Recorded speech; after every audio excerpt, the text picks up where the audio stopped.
August 1942.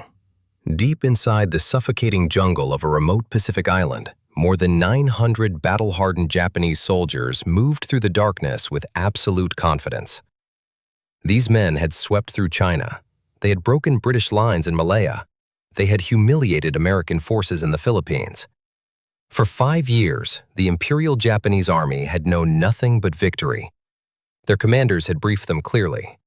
The Americans were soft, undisciplined, raised on comfort. They would shatter when attacked at night, when cold steel met them in the dark. What those soldiers could not have known, what no intelligence report had warned them about, was that they were walking directly into the most sophisticated killing machine the American military had ever assembled in jungle terrain. By dawn, the jungle floor would be covered in Japanese dead, and the Pacific War would never be the same. To understand why Guadalcanal shattered the Japanese Army's confidence, you first need to understand what was at stake. In early August 1942, 11,000 United States Marines of the 1st Marine Division stormed ashore on a remote island in the Solomon Islands chain. Their objective was a partially completed Japanese airfield. The island was Guadalcanal. 90 miles long, 25 miles wide, its interior dominated by rain-soaked mountains and jungle so thick that men could become lost within 30 feet of their own unit. The heat was relentless. The humidity never dropped below 90%. Clouds of mosquitoes swarmed so thickly that men swallowed them while breathing. Rivers teeming with parasites. Mud that swallowed boots whole. But the airfield, renamed Henderson Field by the Marines, was the single most important piece of real estate in the Pacific. Aircraft operating from Henderson could strike any Japanese ship within 200 miles. Control that airfield, and you controlled the surrounding sea during daylight. Lose it, and Japan's entire island chain of bases in the Solomons would be threatened. Both sides understood this, and both sides committed everything they had to control it. The initial Marine landing on August 7th caught the Japanese almost entirely off guard. The 2,000 Japanese construction workers and naval garrison troops fled into the jungle, abandoning their equipment and, critically, the airfield itself. American engineers moved immediately. Within days, Henderson Field was operational. The first aircraft landed. A ragtag collection of Marine, Navy, and Army Air Force pilots, flying shot-up planes, surviving on limited fuel and spare parts, would come to be known as the Cactus Air Force, named for the radio call sign of Guadalcanal. But the celebration was brief. On the night of August 9th, a Japanese naval force executed one of the most devastating surprise attacks in American naval history. In the Battle of Savo Island, 4 Allied heavy cruisers were sunk in under an hour. Over 1,000 sailors died in the flaming water. The surviving fleet withdrew, taking with it most of the Marines' unloaded supplies. The 1st Marine Division was now stranded, cut off, surrounded by jungle, facing a determined enemy with barely half their intended supplies. And Japan was already sending its best soldiers to take back what had been lost. Imperial General Headquarters acted quickly. The closest available unit was the 28th Infantry Regiment under Colonel Kiyonao Ichiki, veteran troops who had been standing by near Guam after an operation was canceled at Midway. Ichiki had studied American forces. He had read the intelligence reports. He had formed his assessment. American soldiers lacked discipline.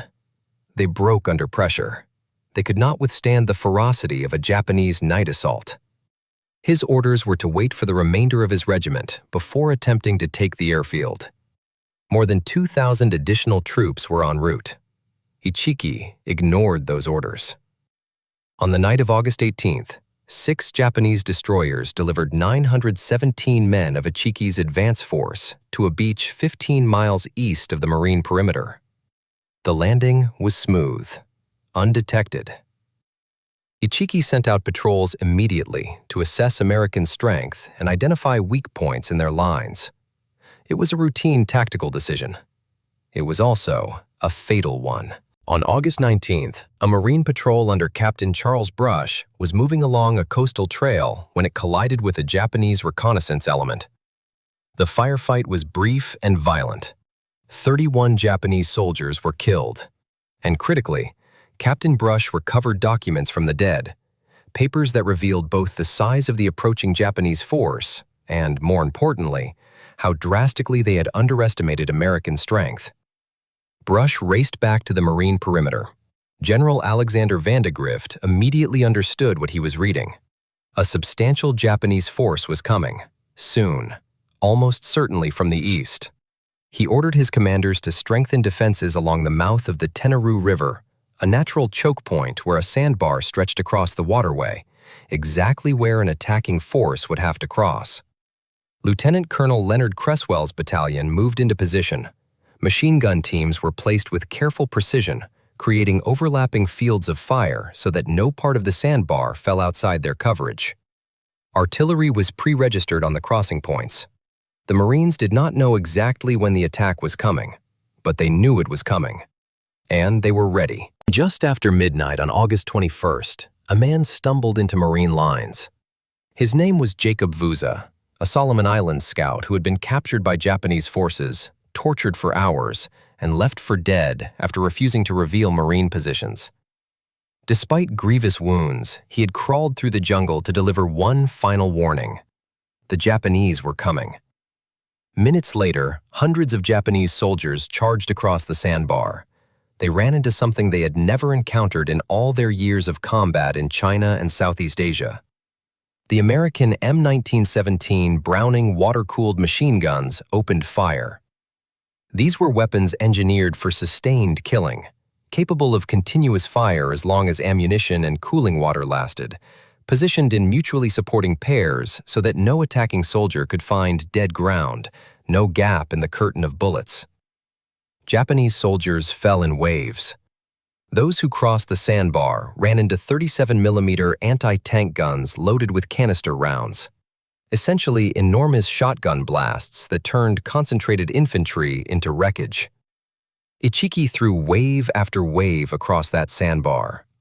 Some Japanese soldiers reached the Marine positions and fought hand-to-hand in the darkness, with rifles, knives, fists, and trenching tools. The fighting was savage, but the defensive preparations held. At dawn, General Vandegrift ordered the counterattack. 5 M3 Stuart light tanks crossed the sandbar and systematically swept the coconut groves where surviving Japanese soldiers had taken cover. By midday on August 21st, the battle was over. Of the 917 Japanese soldiers who had landed 3 days earlier, approximately 800 were dead. Marine casualties were roughly 40 killed and wounded. Colonel Ichiki, by most accounts, burned his regimental colors and died on that riverbank.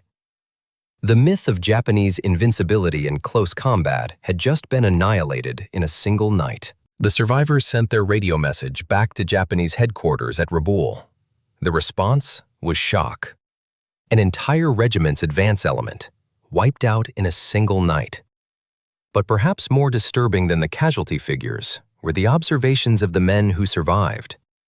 Because Ichiki's soldiers had not encountered what Japanese doctrine predicted, the Americans had not panicked under night assault. They had not broken when screaming warriors charged them in the darkness. They had sat in carefully prepared positions, allowed Japanese forces to enter kill zones, and then systematically destroyed them. And the equipment. The surviving Japanese soldiers described American firepower with something approaching disbelief. Machine guns that never overheated. Artillery that arrived with terrifying precision within minutes of being called. Every Marine seemingly carrying more ammunition than an entire Japanese squad. Japanese intelligence had catastrophically failed to understand what the American military could bring to bear. It wasn't just that the Americans had more weapons. It was that every weapon was part of a coordinated system.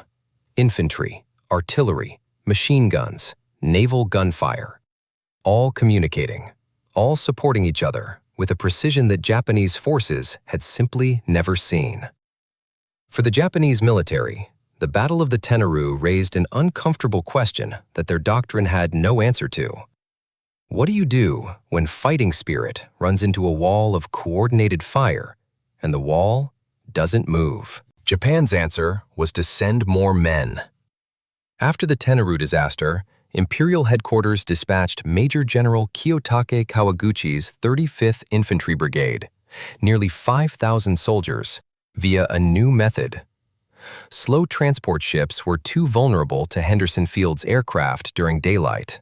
Instead, fast destroyers would run overnight from the Shortland Islands to Guadalcanal and back, delivering troops under cover of darkness before American planes could intercept. American sailors named these runs the Tokyo Express. The destroyers worked brilliantly for moving men, but they had a critical limitation. Heavy equipment couldn't come this way. Artillery, tanks, trucks, ammunition in meaningful quantities, food reserves. Kawaguchi's soldiers arrived with only what they could carry on their backs. From the moment they stepped ashore, they were operating on borrowed time, dependent on foraging from the jungle, on trickle resupply that could never keep pace with the demands of sustained combat. But Kawaguchi had a more sophisticated plan than Ichiki's frontal assault. He would strike from the south, through dense jungle that American forces had not fully secured, targeting a long, narrow ridge that overlooked Henderson Field from the high ground. What Japanese intelligence didn't know was that the Marines had already figured out exactly where the attack was coming. Lieutenant Colonel Merritt Edson commanded the 1st Raider Battalion, one of the Marine Corps' most elite units. On September 8th, his raiders conducted a raid on a Japanese supply depot on the coast and discovered something critical: massive stockpiles of food and ammunition, far more than could supply a patrol unit. Edson immediately understood. A large Japanese force was concentrating in the interior, and they were planning to come south along the ridge. He requested permission to place his battalion on the ridge itself. General Vandegrift approved. On September 10th and 11th, Edson positioned approximately 840 Marines along a narrow coral spine approximately 1,000 yards long. Machine gun teams, mortar crews with ranges pre-calculated, artillery from the 11th Marines with fire missions already plotted. Every killing zone prepared, every avenue of approach anticipated. On the night of September 12th, Kawaguchi attacked.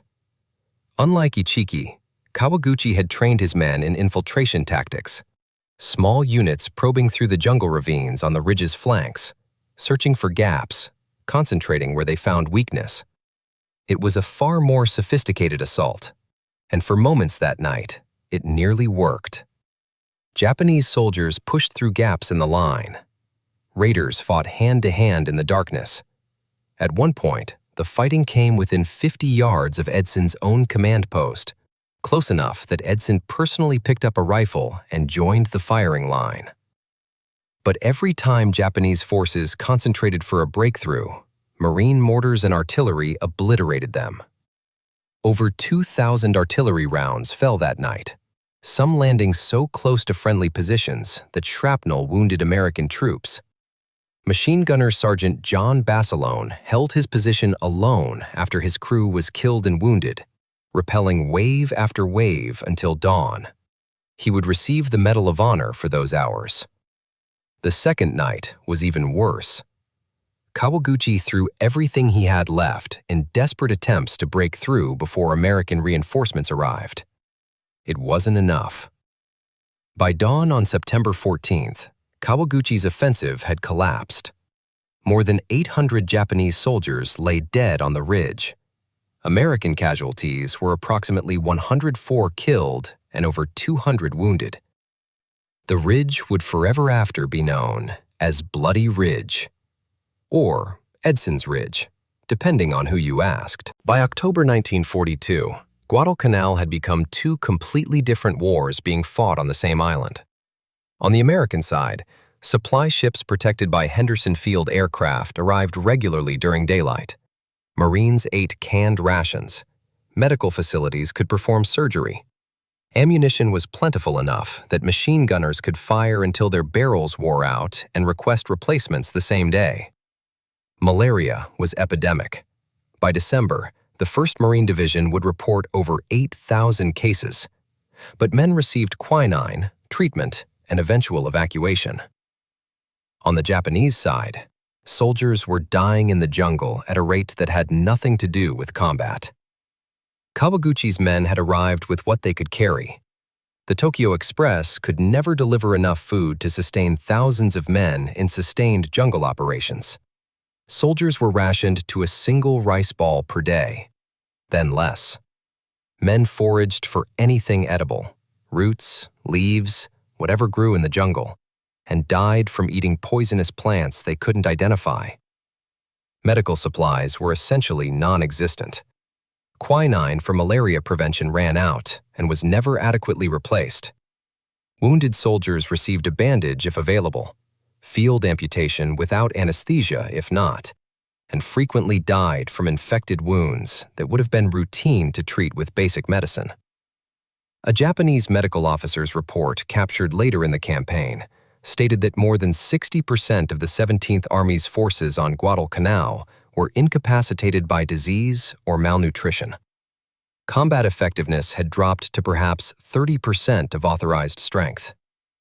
The Japanese soldier, individually courageous, expertly trained, willing to die for his emperor, was being destroyed, not by American bullets, but by American logistics. Japan made one final massive effort to take back Guadalcanal.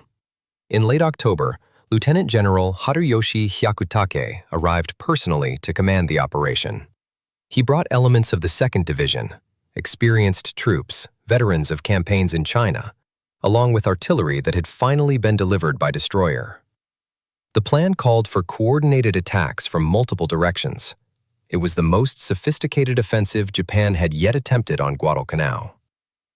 On the night of October 23rd, 9 Japanese tanks, rare on Guadalcanal because of the difficulty transporting them, led an assault across the Meticulously River.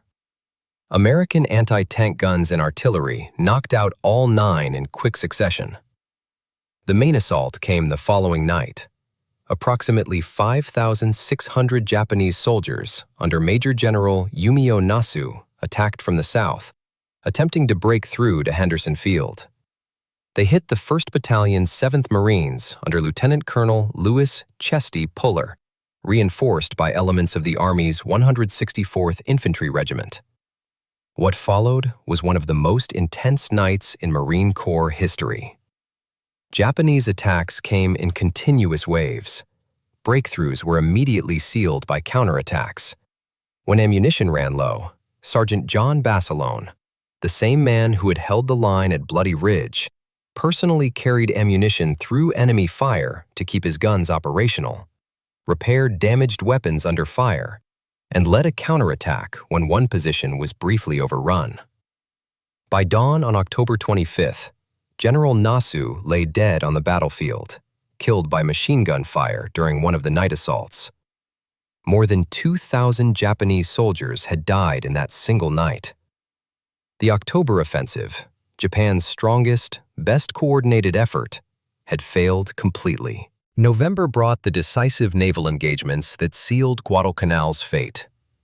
In the naval battle of Guadalcanal, fought over 4 days from November 12th through 15th, American and Japanese surface forces clashed in some of the most intense naval combat in the entire war. On the night of November 13th, in a chaotic close-range melee, American cruisers and destroyers fought a Japanese bombardment force that included battleships. 2 American admirals died in the battle, Rear Admirals Daniel Callahan and Norman Scott, the only American flag officers killed in surface engagements during the entire war. American losses were severe, but the Japanese bombardment mission failed. Henderson Field remained operational. The following night, the battleship Kirishima attempted another run at the airfield. The USS Washington intercepted her. Using radar-directed gunnery, technology the Japanese could not match, Washington put 9 16-inch shells into Kirishima at ranges her lookouts could barely see across. Kirishima sank with heavy loss of life. Simultaneously, American aircraft and surface ships destroyed a Japanese convoy attempting to deliver the 38th Division with its heavy equipment. Of 11 transport ships, only 4 reached Guadalcanal, and those were destroyed by aircraft and artillery before they could unload. Japanese casualties from that convoy exceeded 5,000 men. It was the last serious attempt to reinforce Guadalcanal with a properly equipped ground force. The soldiers already on the island would receive no significant help. They were on their own. By December 1942, Japanese forces on Guadalcanal were dying faster than combat could account for. Captured diaries from this period described conditions that were almost incomprehensible. Soldiers recording their daily rice ration being cut again and again. Men eating grass and bark. Deaths from poisonous plants that desperate, starving soldiers could not identify. Bodies being burned when units had the energy to do it. The slow realization, recorded in diary after diary, that no more help was coming. From a peak strength of approximately 36,000 troops, Japanese forces on Guadalcanal had been reduced to roughly 11,000, and of those, perhaps 7,000 were healthy enough to walk. In December, Imperial headquarters made the decision that could not be spoken publicly: evacuate. Operation KE was executed with remarkable precision.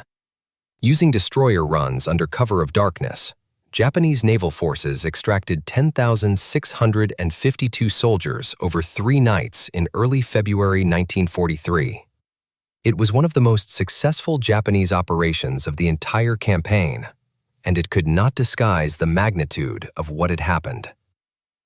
Of approximately 36,000 Japanese personnel who served on Guadalcanal, roughly 25 to 30,000 had died, around 15,000 in combat, the remainder from disease and starvation. American losses were severe but sustainable. Approximately 1,600 killed in action, and 4,200 wounded, with thousands more temporarily disabled by tropical disease.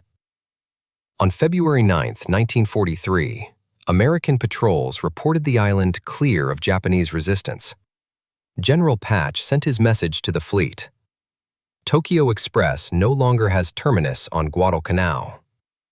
It was over. The survivors carried Guadalcanal with them for the rest of their lives. Post-war testimony from Japanese veterans who survived the campaign returned to the same themes with striking consistency. They had been told Americans were soft. What they found were soldiers who endured the same malaria, the same mud, the same jungle heat, and kept fighting because their logistics supported them. They had been trained to believe that fighting spirit would overcome material disadvantage. What they discovered was that against a properly supplied, properly coordinated modern military, courage was necessary, but entirely insufficient. They had believed Japanese night fighting and close combat skills were decisive advantages. What they learned was that prepared American defensive positions, with interlocking machine gun fire, pre-registered artillery, and coordinated combined arms support, negated those advantages completely. One theme appeared in account after account. The Americans had systems. Systems for supply, systems for medical care, systems for calling artillery within minutes, systems for coordinating infantry, artillery, aircraft, and naval gunfire into a unified effort. Every system functioned. Every gap was filled. Japanese systems had been built for a different kind of war, a war of rapid maneuver, spiritual superiority, and quick, decisive battles. They had not been built for 6 months of attrition against an enemy whose industrial base could replace losses faster than combat could create them. Some Japanese officers recognized the full implication immediately. The Americans were not fighting a war of warriors. They were fighting an industrial war. And Japan could not win an industrial war against American productive capacity. Most Japanese commanders, constrained by doctrine and culture, could not accept this conclusion. They would continue fighting variations of the same tactics that had failed at the Tenaru, at Bloody Ridge, at the Meticulously, through the rest of the Pacific War. The island of Guadalcanal had taught them everything they needed to know. They could not afford to believe it. Guadalcanal was where the Pacific War turned. Before it, Japanese forces had swept across half the Pacific on the momentum of Pearl Harbor, seemingly unstoppable. After it, they would never again launch a strategic offensive that had any realistic chance of success. For the remainder of the war, the Imperial Japanese Army would fight defensive battles against an enemy whose material advantages grew larger with every passing month. The 1st Marine Division was pulled from Guadalcanal in December 1942, so ravaged by disease and combat that it required months of rest and rehabilitation before returning to the fight. The veterans who came home became cadres for new units, passing on hard-won lessons about jungle warfare, combined arms coordination, and what it actually took to defeat a determined enemy in the most difficult terrain on Earth. For American forces, Guadalcanal proved something that had not been proven before, that American soldiers could match Japanese troops in the brutality of jungle combat and win. Not through superior individual toughness, though American Marines and soldiers demonstrated that in abundance, but through the integration of firepower, logistics, and coordination that made each American unit more powerful than its numbers suggested. For the Japanese military, Guadalcanal was the moment when the war's outcome became, for those willing to see clearly, a matter of time. The jungle of Guadalcanal became a crucible where two fundamentally different theories of war collided. One side believed in the warrior spirit, in courage overcoming material disadvantage, in the power of the decisive night attack. The other side believed in systems. The systems won. And the soldiers who built those systems, the Marines who held the Tenarú riverbank, who bled on Bloody Ridge, who endured disease and starvation and kept fighting anyway, they won something that would reverberate through every island campaign that followed, all the way to the shores of Japan itself. Guadalcanal was where America's jungle warriors were forged, and where Japan's army first understood, in blood and starvation, that the war they had started was a war they could not win.